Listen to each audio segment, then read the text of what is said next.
নমস্কার। আমি আজকে চলে এসেছি কলকাতা স্টাইলের চিকেন বিরিয়ানি রেসিপি নিয়ে। তার জন্য আমি এখানে নিয়ে নিয়েছি ১ কেজি বাসমতি চাল, ধুয়ে পরিষ্কার করে রেখে দিয়েছি।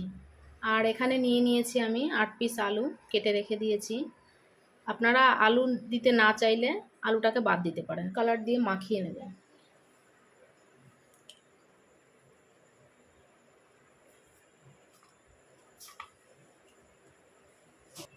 ফুড কালার মাখিয়ে নিয়েছি। আমি বিরিয়ানির গোটা মশলা কিনে নিয়ে এসেছিলাম। এটাকে আমি হালকা করে ভেজে বেটে নেব। নিয়েছি ম্যারিনেশনের জন্য ১.৫ কেজি চিকেন। এই যে চিকেনগুলোকে আমি এভাবে কেটে নিয়েছি যাতে খুব সুন্দর করে মশলা ঢুকে। এখানে দিয়ে দিচ্ছি ৫ চামচ মতো টক দই। ঝালের জন্য দিয়ে দিচ্ছি ২ চামচ শুকনো লঙ্কার গুঁড়ো। দিয়ে দিচ্ছি ১ চামচ হলুদ গুঁড়ো, স্বাদ মতো নুন,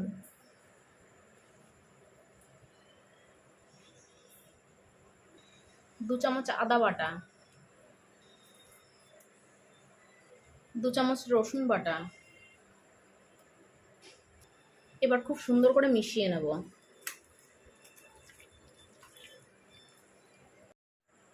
খুব সুন্দর করে মাখিয়ে নিয়েছি।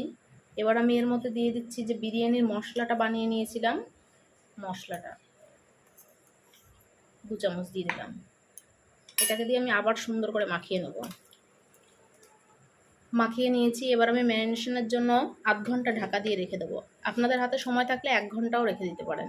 আমি ব্রেস্তা বানানোর জন্য আমি এখানে ৫০০ গ্রাম পেঁয়াজ কুচিয়ে রেখে দিয়েছি। এবার আমি একটা কড়াই বসিয়ে দেবো। ওতে রিফাইন্ড অয়েল,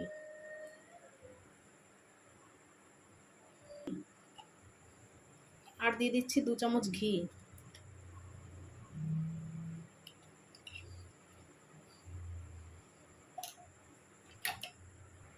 এবার আমি এর মধ্যে এক এক করে পেঁয়াজগুলোকে ঢেলে দেবো।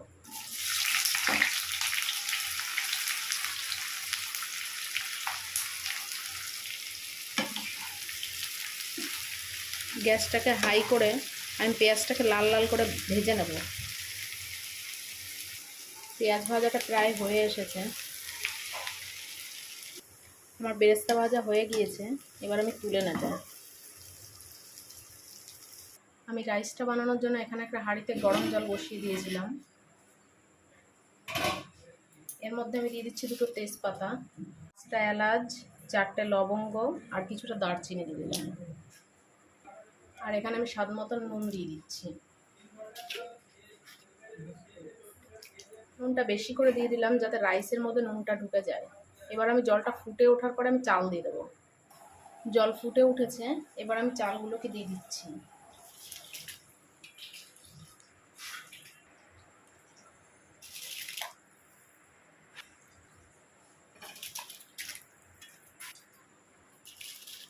চালটা দিয়ে দিলাম। এবার দিয়ে দেবো একটা পাতিলেবুর রস। চাইলে আপনারা ভিনেগারও দিতে পারেন।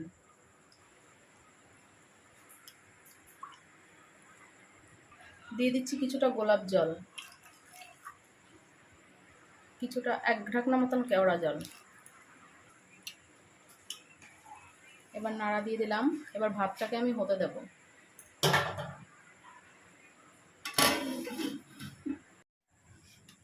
রাইসটা আমার 80% হয়ে এসেছে। এবার আমি জলটা ঝরিয়ে নেব। এখানে আমি নিয়ে নিয়েছি একটা হাঁড়ি। আমি দিয়ে দিচ্ছি বেরেস্তা ভাজা তেলটুকু। দিয়ে দিচ্ছি ঘি।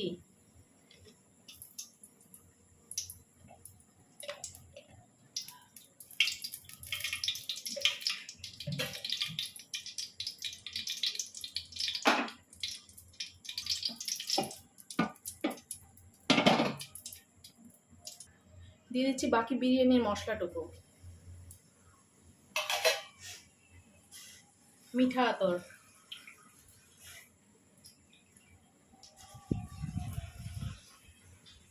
কিছুটা বেরেস্তা,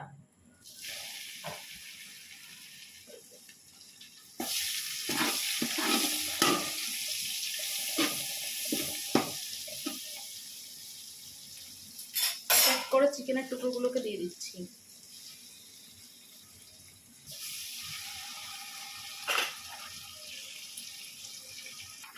সব চিকেনগুলোকে সাজিয়ে দিয়েছি। এভাবে আমি 10 মিনিট রান্না করে নেব।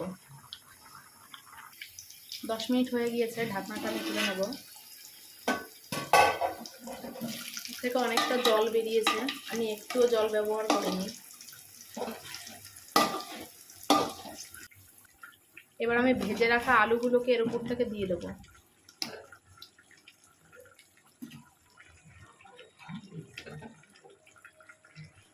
এর উপর থেকে আমি বেরেস্তাগুলো ছড়িয়ে দিচ্ছি।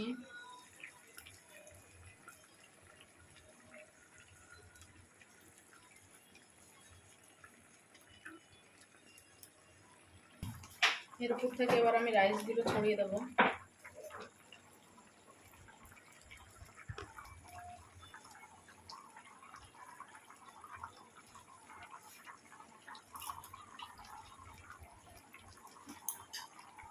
সব রাইসগুলো দিয়ে দিয়েছি। এবার আমি একটা বাটি নিয়েছি, বাটিটার মধ্যে আমি নিয়ে নিয়েছি দুধ। আমি একটু জল ব্যবহার করে নিয়ে এর মধ্যে দিয়ে দিচ্ছি একটু ফুড কালার।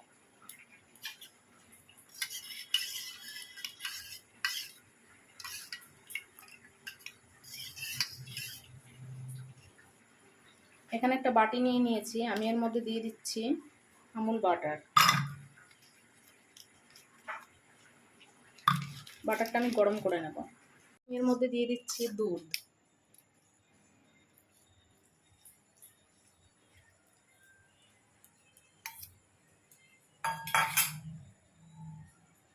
আর দিয়ে দিচ্ছি বাটার গরম করে রেখেছি, বাটার। অনেকে এর উপর থেকে ঘি দেয়, আমি বাটার দিচ্ছি। বাটারটা দিলে দ্বিগুণ স্বাদ হয় বিরিয়ানিতে।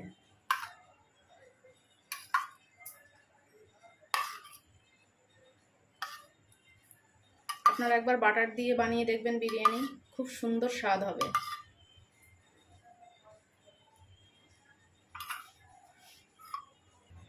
এবার আমি আটা মাখিয়ে রেখেছি, আমি হাঁড়ির সাইড থেকে আটা দিয়ে ঢাকনাটাকে সিল করে দেব আধ ঘন্টার জন্য।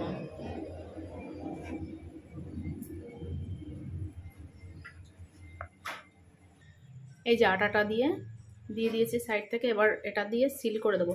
চাইলে আপনারা ফয়েল পেপার দিয়েও করতে পারেন।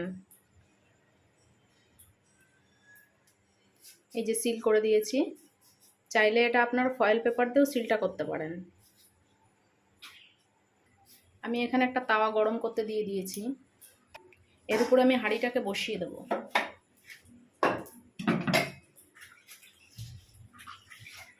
গ্যাসকে হাই ফ্লেমে রেখে দেবো আমি 10 মিনিটের জন্য, তারপরে 20 মিনিট কমিয়ে লো ফ্লেমে হবে বাকি 20 মিনিট। এবার আমি ঢাকনাটা খুলছি।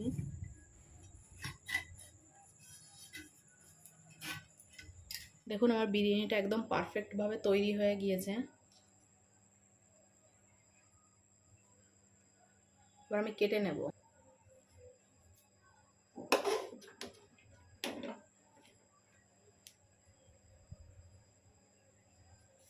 দেখুন খুব সুন্দর, রাইসটাও কি ঝুরঝুরে হয়েছে।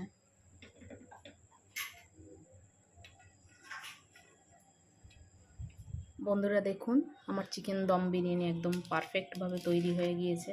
রাইসটা কত ঝরঝরে, কত সুন্দর হয়েছে। অবশ্যই এই পারফেক্ট বিরিয়ানি বানানোর জন্য আমার ভিডিওগুলো যদি আপনাদের ভালো লেগে থাকে, অবশ্যই লাইক কমেন্ট শেয়ার করতে ভুলবেন না। আর অনুরোধ রইল আমার চ্যানেলটিকে সাবস্ক্রাইব করার।